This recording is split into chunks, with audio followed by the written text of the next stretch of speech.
કડકડતી ઠંડી અને ત્યારબાદ માવઠાનો ખતરો આગાહી કરી છે અંબાલાલ પટેલે. અંબાલાલે કહ્યું છે કે માવઠાની અસર ઉત્તર ગુજરાતમાં વધુ થશે અને સાથે મધ્ય ગુજરાત અને દક્ષિણ ગુજરાતમાં પણ અસર જોવા મળશે. તો ડબલ ઋતુમાં હવે માવઠાની પણ થશે એન્ટ્રી. સવારે ઠંડી, બપોરે ગરમી અને હવે થશે માવઠું. કમોસમી વરસાદ પણ થવાનો છે. તો હવામાન નિષ્ણાત અંબાલાલની ધ્રુજાવી દેતી આગાહી છે.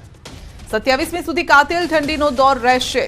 30મીથી ઠંડી વચ્ચે કમોસમી વરસાદ શરૂ થશે.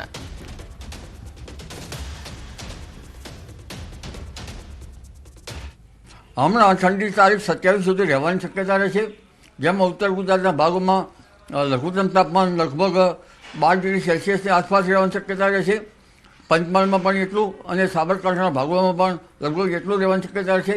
કચ્છના ભાગમાં 10 ડિગ્રી સેલ્સિયસ જેવું લઘુત્તમ ઉષ્ણતામાં રહેવાની શક્યતા રહેશે.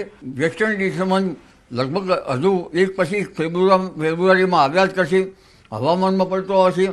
તારીખ લગભગ 22 તારીખ પછી પણ એક વેસ્ટર્ન ડિસ્ટર્બન્સ આવશે અને તારીખ 30-31 જાન્યુઆરી એક વેસ્ટર્ન ડિસ્ટર્બન્સ આવશે.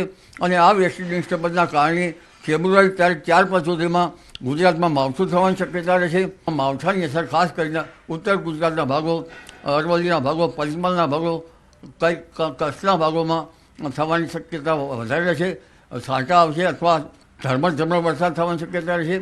અસર થોડીક મધ્ય ગુજરાતમાં પણ થઈ શકે અને દક્ષિણ ગુજરાતમાં પણ વાદળવાળું આવી શકવાની શક્યતા રહેશે. કઠોળ પાકમાં તુવર જેવા પાક, રાયડા જેવા પાકોમાં પણ મચ્છી આવવાની શક્યતા રહેશે, મોલો મચ્છી. અને દિવેલા પાક જેવા ઊભા છે તેમાં લગભગ ઈયળો પડવાની શક્યતા રહેશે. સુરતના ગોડાદરામાં તબીબ પર થયેલા એસિડ એટેક મામલે નવો વળાંક આવ્યો છે. 8 વર્ષથી ચાલી રહેલા કૌટુંબિક ઝઘડાના કારણે એસિડ અટેક કરવામાં આવ્યો હોવાનો પૂછપરછમાં ખુલાસો થયો. આરોપી તેના પત્ની અને ભાઈની પત્ની વચ્ચે છેલ્લા 8 વર્ષથી ચાલી રહેલા કૌટુંબિક ઝઘડા માટે દેરાણી જેઠાણી વચ્ચે ઝઘડા થઈ રહ્યા હતા. ભાઈની પત્ની આ ઝઘડો કરાવતા હોય તેવી અદાવત રાખી તેમના ઉપર એસિડ અટેક કર્યા હોવાની કબૂલાત કરી છે. પોલીસે આ ગુનામાં ધીરુ પવાર નામના વ્યક્તિની ધરપકડ કરી છે.